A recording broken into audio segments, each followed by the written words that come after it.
কি ফিলিস্তিন নামটা শুনে এড়িয়ে যাচ্ছেন? যান, এড়িয়ে যান।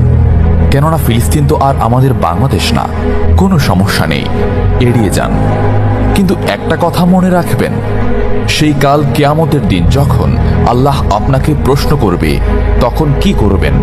কি করবেন যখন জিজ্ঞাসিত হবেন যে কেন আপনি মজলুম ফিলিস্তিনদের পাশে থাকেননি? জানি উত্তর দিতে পারবেন না, কারণ আপনার নিজেরই জানা নেই এর উত্তর কি হবে। এখন হয়তো বলতে পারেন যে আমি কি করে ফিলিস্তিনে গিয়ে মজলুমদের পাশে থাকব, কি করে এত দূর গিয়ে সাহায্য করব?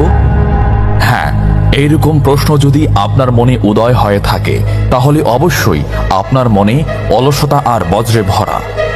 এই আধুনিক যুগে অস্ত্রের চেয়ে পাওয়ার হচ্ছে মিডিয়া, তাই মিডিয়ায় বেশি বেশি করে তা প্রচার করুন।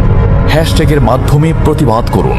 এই ক্ষুদ্র প্রতিবাদ একদিন অনেক বড় প্রতিবাদ হয়ে দাঁড়াবে। বিজয় একদিন ইসলামেরই হবে ইনশাআল্লাহ।